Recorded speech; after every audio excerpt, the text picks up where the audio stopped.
திருவருகை காலத்தின் 2ஆம் வாரத்தின் சனிக்கிழமை வாசங்களுக்கு செவிமடுப்போம். முதல் வாசகம் சீராக்கின் ஞான நூலிலிருந்து வாசகம்.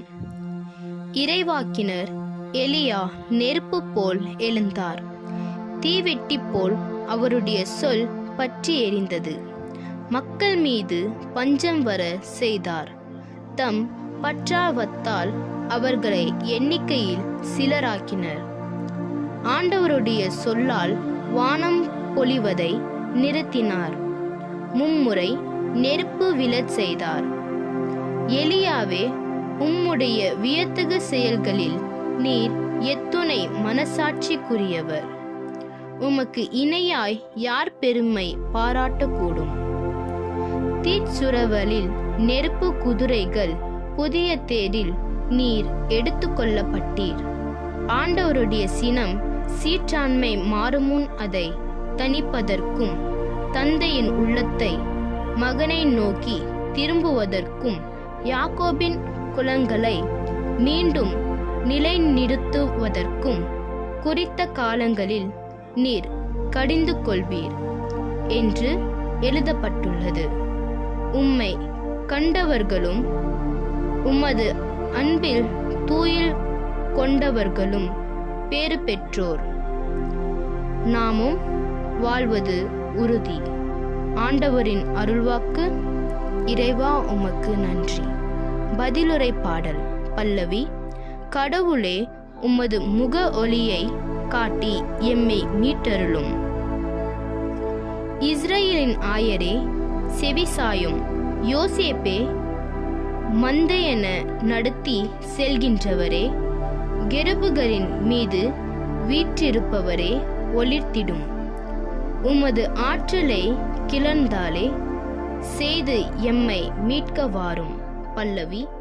கடவுளே, உமது முக ஒளியை காட்டி எம்மை மீட்டருளும்.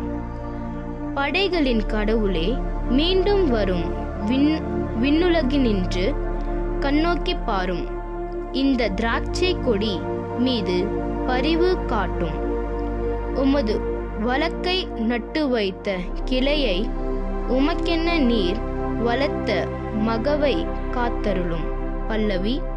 கடவுளே, உமது முக ஒளியை காட்டி எம்மை மீட்டருளும். உமது வலப்பக்கம் இருக்கும் மனிதரே, உமது கை காப்பாதாக.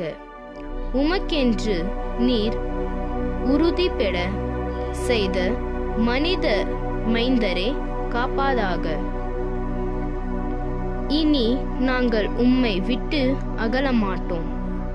எமக்கு வாழ்வு அளித்தருளும். நாங்கள் உமது பெயரை தொழுவோம். பல்லவி.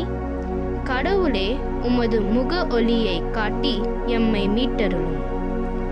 அல்லேலூயா, அல்லேலூயா, அல்லேலூயா, அல்லேலூயா. ஆண்டவருக்காக வழியை ஆயத்தமாக்குங்கள். அவருக்காக பாதையை செம்மையாக்குங்கள். மனிதர் அனைவரும் கடவுள் அருளும் மீட்பாய் காண்பர்.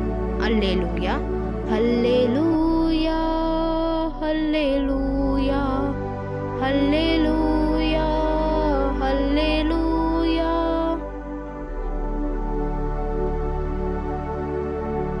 மத்தேயு எழுதிய நற்செய்தியிலிருந்து வாசகம். அதிகாரம் 17, திருவசனம் 10 முதல் 13 வரை.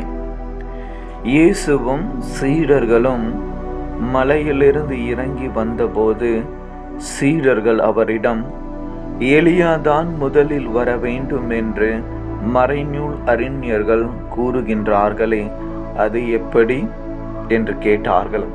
அவர் மறுமொழியாக, எலியா வந்து எல்லாவற்றையும் சீர்படுத்த போகின்றார் என்று கூறுவது உண்மையே.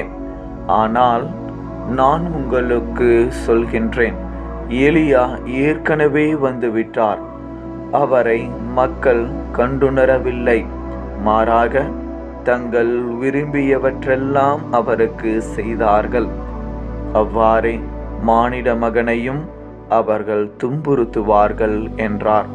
திருமுழுக்கு யோவானை பற்றியே அவர் தங்களோடு பேசினார் என்பதை அப்பொழுது சீடர்கள் புரிந்து கொண்டார்கள். இது கிறிஸ்து வழங்கும் நற்செய்தி. கிறிஸ்துவே உமக்கு புகழ்.